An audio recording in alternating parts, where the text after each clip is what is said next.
মন্ত্রী মহোদয় অত্যন্ত সেনসিটিভ হয়ে গেলেন। I am not sensitive, don't get nervous, I am fit. জাতিকে যদি আমরা খুব ভয় দেখিয়ে ফেলি তাহলে কিন্তু জাতি রোগাগ্রস্ত হয়ে যায়। রোগীর পাশে পজিটিভ কথা বলতে হবে। মাননীয় মন্ত্রী বললেন রোগীকে ভয়ে দেখাতে হয় না, সাহস দিতে হয়। আমি তো জানতাম আমি 300 জন সংসদ সদস্যের সামনে কথা বলছি, 300 জন হামের রোগীর সামনে তো মাননীয় স্পিকার আমি কথা বলছি না। পিতার কাঁধে সন্তানের লাশের চেয়ে আর ভারী কিছু হইতে পারে না। আমি কিন্তু বুঝি আমার সন্তানেরা হাম হয়েছিল। মাননীয় সংসদ সদস্য, জাতিকে যদি আমরা খুব ভয় দেখিয়ে ফেলি তাহলে কিন্তু জাতি রোগাগ্রস্ত হয়ে যায়। রোগীর পাশে পজিটিভ কথা বলতে হবে। হাম কিন্তু আমারও ছোটবেলা হয়েছে, নিশ্চয়ই আপনারও হয়েছে। অল বেবির হাম হয়, কিন্তু আমরা কিন্তু সব মরে যাই। আমাদের কিন্তু এখন লংজিভিটি আরো বৃদ্ধি পেয়েছে ইনশাল্লাহ। মন্ত্রী মহোদয় অত্যন্ত সেনসিটিভ হয়ে গেলেন। উনি লক্ষ্য করলেন না যে আমি সংসদে সবার মধ্যে সীমাবদ্ধ না থেকে কথাটি উত্থাপন করিনি। এটা কিন্তু আমি আমার বক্তব্য দেওয়ার সময় বলি নাই। মাননীয় স্পিকার, আমাদের মাননীয় মন্ত্রী বললেন রোগীকে ভয়ে দেখাতে হয় না, সাহস দিতে হয়।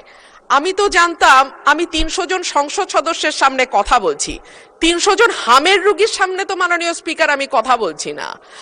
আর সংসদে আমি যদি স্বাস্থ্যের প্রশ্নে বলতে না পারি কথা, সংসদ সদস্যরা যদি ভীত সন্ত্রস্ত হয়ে রোগাক্রান্ত হয়ে যান, তাহলে আর এই সংসদ চালাবো কেমন করে মাননীয় স্পিকার? আমি জুনিয়র সদস্য, আমার বুঝে আসে না। আমি একটা কথা বলি, এই সংসদে যারা বসেছেন আপনারা কোনো না কোনো সন্তানের পিতা, এবং বলা হয় সন্তানের পিতার কাঁধে সন্তানের লাশের চেয়ে আর ভারী কিছু হইতে পারে না। এই যে আমরা যে পরিসংখ্যানগুলো দিচ্ছি মাননীয় স্পিকার, এই শিশুগুলো কোনো না কোনো পিতার কাঁধে কবরে গেছে। সুতরাং এটাকে কেবল পরিসংখ্যান হিসেবে না দেখে একটা মায়ের কান্না, একটা পিতার আর্তনাদ, একটা পরিবারের ধস এবং চিরজীবনের জন্য একটা পরিবারে যে শোক নেমে আসে, সেটার দিকে আমরা একটু তাকাই। মাননীয় সংসদ সদস্য সেনসিটিভ শব্দটা ইউজ করেছেন কি কারণে আমি বুঝতে পারিনি। আমি তো ওনার প্রতিটা কথার জবাব দিয়েছি ওনাকে ইজ্জত করার স্বার্থে। আই হ্যাভ নট অ্যাভয়েডেড হার। যাক, উনি যেমন বুঝছেন তেমনই বলছেন। I am not sensitive. এখন এখানে সেনসিটিভ আর কোনো জায়গা না, এটা অন্য জায়গায়, এটা এখানে না। আর সন্তানের পিতা আমরা সবাই আল্লাহর রহমতে, কাজে আমাদের দরদ আছে। সন্তান মারা গেলে পিতার কাঁধে যে এটার ভার কত বেশি এটাও কিন্তু জানি। এই মিজেলসে মাননীয় সংসদ সদস্য, আমি কিন্তু একজন এজেড মানুষ। Though I am looking very young, but I have got age.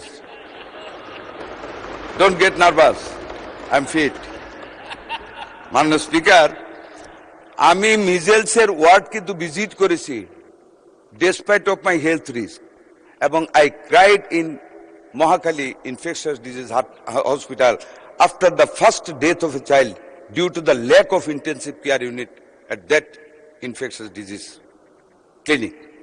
I cried, but I think you have not visited a ward of measles patients. কাজে আমি কিন্তু বুঝি আমার সন্তানেরা হাম হয়েছিল। I have that agony. সুতরাং এটা বলেন না দয়া করে।